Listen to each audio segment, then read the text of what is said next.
Hi, my name is Catherine Murray, and today I'll be working with Joe Rocha to analyze how aspects of sociology are seen in different local communities here in Southern California. Here in my hometown of Irvine, neighborhoods are generally very safe. Streets are clean, well-groomed with greenery and shade along the walkways and bike paths, and they're quite wide. There are nearly no homeless people in Irvine. Crime rates are quite low. And here's a clip of the Woodbridge neighborhood, which is the primary community that feeds into Woodbridge High School, which is where I went to high school. Homes in this neighborhood start at about $800,000, but most are $1 to $2 million, and some even exceeding $2 million. And so the community here is restricted to wealthy upper middle class individuals. Looking through a sociological perspective, there are many factors that contribute to the wealth and the thriving of this neighborhood. And one of these aspects is the education. At the literal and metaphorical center of this community is Woodbridge High School.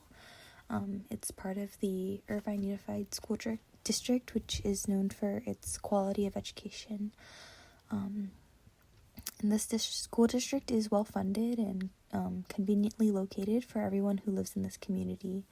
And because of the wealth in this neighborhood, the children of primarily only upper middle class individuals are funneled into the school, and those class traits are reinforced through socialization.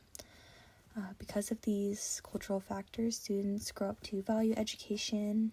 Parents provide funding to support education, and so the environment overall facilitates students from this community entering into higher education, getting good jobs, and continuing to bring wealth back into the area. And here is just a clip of my high school. It has a $23 million theater. I think this further emphasizes the interconnectedness of class and social values. Of course, other communities feed into this school in smaller numbers, and I was personally able to benefit from my integration into this community by adopting upper class traits, despite being lower income comparatively. However, there were still certain factors that restricted access to education for lower income families like myself. Cheaper houses and rental units were located physically further from the school, and people living in those areas often had lower paying jobs and had to work longer hours to be able to afford living in the community. This impacted me as well as other students in the same boat because we had longer commutes to school, cultural differences, which could be perceived as deviant, leading to a hard time connecting with peers. And although these things are seemingly small, I think they can have a big impact on contributing to the wealth inequality, even when theoretically we all have access to the same resources. Hello, my name is Joe Rocha, and I wanted to talk about the various sociological topics, starting with ethnography. This is the practice of immersing yourself in a community to observe how people live and interact. Today, I wanted to share my neighborhood, which is located in Long Beach, California. And Long Beach is one of the most ethnically diverse cities in the United States. We have a lot of Asian influence in places like Cambodia Town. We have a lot of Black influence. We have a lot of Hispanic culture all over. And with that, there are various subcultures that make up the entirety of Long Beach City. And Long Beach is known for its various efforts in uplifting certain community, especially specific movements. For example, Black Lives Matter, Stop Asian Hate. It's not shown directly in my footage, but within the city, especially as you go closer to the heart of the city, you'll see a lot of murals or just like street work that help correlate with symbolic interactionalism.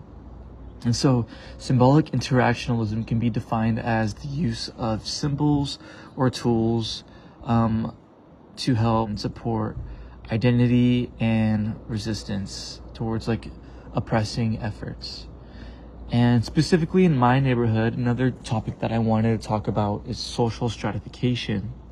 So of course there are various parts of Long Beach City, but you'll see in my footage that these houses are pretty moderate in that we are middle class.